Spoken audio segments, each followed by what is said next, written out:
అందరికీ నమస్కారం. నేను మీ నరేష్ కుమార్, ఎకానమీ ఫ్యాకల్టీ, తెలంగాణ. ఈ రోజు మనం వ్యవసాయ పరపతి ఎన్ని రకాలుగా ఉంటుందో తెలుసుకునే ప్రయత్నం చేద్దాం. ముఖ్యంగా రైతులు వాణిజ్య బ్యాంకుల నుండి, ప్రభుత్వ బ్యాంకుల నుండి, ప్రైవేటు బ్యాంకుల నుండి వ్యవసాయ రంగానికి సంబంధించినటువంటి రుణాలు తీసుకునేటటువంటి ఏ సంస్థల నుండి అయినా సరే తీసుకునేటటువంటి రుణాలు ఎన్ని రకాల రుణాలు ఉంటాయి అనేది మనం తెలుసుకునే ప్రయత్నం చేద్దాం. సాధారణంగా వ్యవసాయ రంగానికి సంబంధించినటువంటి పరపతి మూడు రకాలుగా ఉంటుంది. మూడిట్లో మొదటిది స్వల్పకాలిక పరపతి, రెండు మధ్యకాలిక పరపతి, మూడు దీర్ఘకాలిక పరపతి. Short term credit, medium term credit, long term credit. స్వల్పకాలిక పరపతి, మధ్యకాలిక పరపతి, దీర్ఘకాలిక పరపతి. ఒకసారి మనం గమనించేటటువంటి ప్రయత్నం చేద్దాం. ఎస్ అండి, వ్యవసాయ పరపతి రకాలను మనం ఒకసారి గమనించేటటువంటి ప్రయత్నం చేద్దాం. ఎస్, ముఖ్యంగా భారతదేశంలో వాణిజ్య బ్యాంకుల ద్వారా అందించేటటువంటి వ్యవసాయ పరపతి మూడు రకాలుగా ఉంటుంది. మూడు రకాలైనటువంటి పరపతిలో ముఖ్యంగా మొదటిది వచ్చేసి స్వల్పకాలిక పరపతి, రెండు మధ్యకాలిక పరపతి, మూడు దీర్ఘకాలిక పరపతి. ఇలా మూడు రకాల పరపతిలో మరి ఏం చెప్తుందో ఒకసారి చూద్దాం. ఎస్ అండి, ముఖ్యంగా 12 నెలల కాల పరిమితితో రైతులు తీసుకునేటటువంటి ఆ యొక్క పరపతిని స్వల్పకాలిక పరపతిగా పిలుస్తారు. ఎస్ అండి, ముఖ్యంగా వాణిజ్య బ్యాంకుల ద్వారా 12 నెలల కాల పరిమితితో రైతులకు బ్యాంకులు అందించేటటువంటి ఆ యొక్క పరపతిని స్వల్పకాలిక పరపతిగా పిలుస్తారు.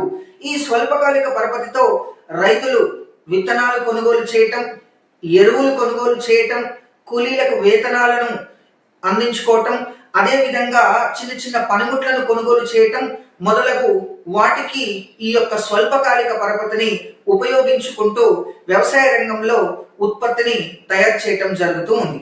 ఈ విధంగా 12 నెలల కాల పరిమితి లేదా 1 సంవత్సర కాల పరిమితితో అందజేసేటటువంటి తీసుకునేటటువంటి ఆ యొక్క రుణాలను స్వల్పకాలిక పరపతిగా పిలుస్తారు. ఇక రెండోది వచ్చేసి మధ్యకాలిక పరపతి, మీడియం టర్మ్ క్రెడిట్. ఎస్, మనం గమనించే ప్రయత్నం చేద్దాం.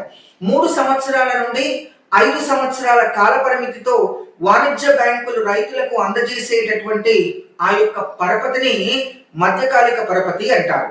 ఎస్ అండి, 3 సంవత్సరాల నుండి 5 సంవత్సరాల కాల పరిమితితో వాణిజ్య బ్యాంకులు రైతులకు అందజేసేటటువంటి రుణాలను ఆ యొక్క పరపతిని మధ్యకాలిక పరపతిగా పిలుస్తారు.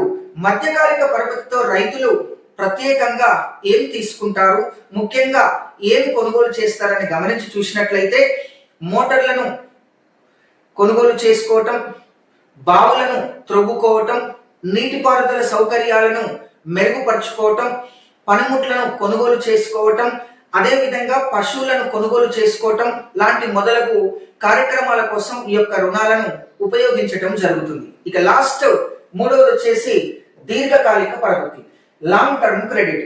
వ్యవసాయ రంగానికి అందించేటటువంటి దీర్ఘకాలిక పరపతి ముఖ్యంగా 7 సంవత్సరాలు, 12 సంవత్సరాలు, అంతకు మించి గరిష్టంగా 20 సంవత్సరాల కాల పరిమితితో వాణిజ్య బ్యాంకులు రైతులకు అందజేసేటటువంటి ఆ యొక్క పరపతిని దీర్ఘకాలిక పరపతిగా పిలుస్తారు.